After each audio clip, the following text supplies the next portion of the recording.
मौसम्बी की बागवानी भारत देश में मुख्य रूप से महाराष्ट्र में बड़ी पैमाने पर की जाती है। इसके अलावा इसकी खेती आंध्र प्रदेश, कर्नाटक, राजस्थान, पंजाब, हरियाणा, उत्तर प्रदेश, मध्य प्रदेश के साथ साथ बिहार में भी मौसम्बी की खेती का क्षेत्र दिन प्रतिदिन बढ़ रहा है। किसान भाइयों, अगर आप भी चाहें तो मौसम्बी की खेती से अच्छा मुनाफा ले सकते हैं, लेकिन उसके लिए यह जानना ज्यादा जरूरी है कि मौसम्बी की खेती कैसे करें। इसके लिए उपयुक्त जलवायु, किस्में, रोग रोकथाम, पैदावार को जानना आवश्यक है। इस भाग में हम आपको इन सभी जानकारियों से अवगत कराएंगे, जिससे कि आप मौसम्बी की खेती से अच्छी और उत्तम पैदावार प्राप्त कर सकें। तो आइए सबसे पहले जानते हैं इसकी खेती के लिए उपयुक्त जलवायु और मिट्टी के बारे में। बाढ़ग्रस्त इलाके को छोड़ मौसम्बी की खेती सभी जगह आसानी से की जा सकती है। व्यावसायिक दृष्टिकोण से मौसम्बी की खेती के लिए जून से सितंबर तक 60 से 70 सेंटीमीटर वर्षा वाली शुष्क जलवायु महत्वपूर्ण है।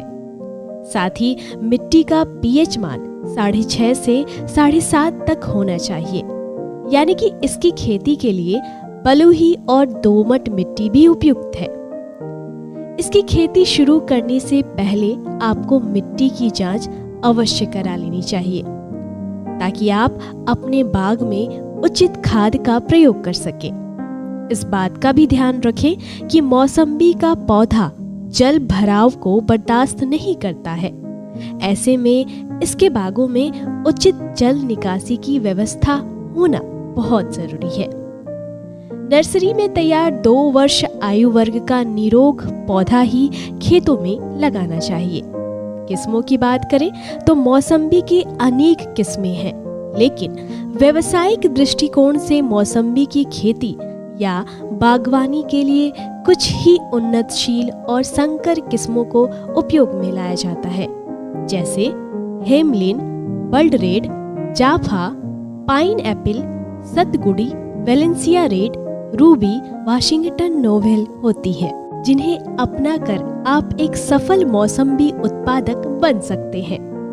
अब बारी आती है खेत की तैयारी की। मौसम्बी की खेती के लिए सबसे पहले ऐसे खेत का चुनाव करना चाहिए जो बाढ़ग्रस्त बिल्कुल ना हो, क्योंकि जल जमाव को यह पौधा बर्दाश्त नहीं कर पाता है। यह आपको पता चल ही गया है।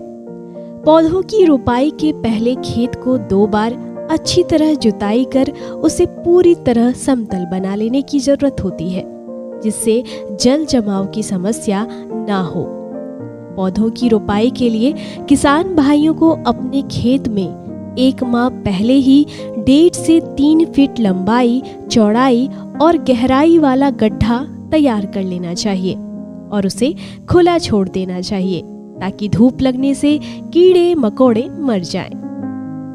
इसके बाद ऊपर वाली मिट्टी को नीचे भर दें और नीचे भाग की मिट्टी में करीब 30 किलोग्राम गोबर की खाद, 1 किलोग्राम सिंगल सुपर फॉस्फेट और 100 ग्राम दीमक कीटनाशक को मिलाकर गड्ढे को भर देना चाहिए। इस तरह तैयार गड्ढा पौधारोपण के लिए पूरी तरह तैयार माना जाता है। साथ ही पौधे से पौधे और कतार से कतार की दूरी की बात करें, सामान्यतः पौधों से पौधों की दूरी और कतार से कतार की दूरी 10 से 15 फीट रखा जाता है। किसान भाई, इसके बाद पौधे को गड्ढे में बीचों बीच रखकर मिट्टी से भर दें और इसकी हल्की सिंचाई कर दें। उर्वरक का बेहतर प्रयोग आपके फसल उत्पादन को 4 चांद लगा सकता है। मौसम्बी के बागों में बेहतर और गुणवत्तापूर्ण फलन के लिए उर्वरकों का समय पर उपयोग, साथ ही वैज्ञानिक प्रबंधन आवश्यक है। साल भर में 2 बार मार्च और अक्टूबर माह में नाइट्रोजन की जरूरत होती है। अक्टूबर में फास्फोरस और पोटाश के साथ गोबर की खाद भी डाला जाता है। उर्वरक की मात्रा: नाइट्रोजन 75 ग्राम, फास्फोरस 40 ग्राम एवं पोटाश 75 ग्राम प्रति पौधा प्रति वर्ष दें। किसान भाइयों, अगर आप इस प्रकार मौसम्बी की खेती करते हैं तो प्रति एकड़ रोपण सामग्री, रोपण व्यय, खाद और अन्य रखरखाव को मिलाकर करीब 40,000 रुपए खर्च होंगे। पेड़ लगाने के तीसरे साल से अच्छे खासे फल आने लगते हैं, जबकि 5वें साल से व्यावसायिक उत्पादन होने लगता है। चौथे साल से ही एक पेड़ में 20 से 50 किलो तक फल होने लगता है, जिससे आपकी आमदनी दुनी से अधिक हो जाएगी, जो साल दर साल बढ़ते जाता है।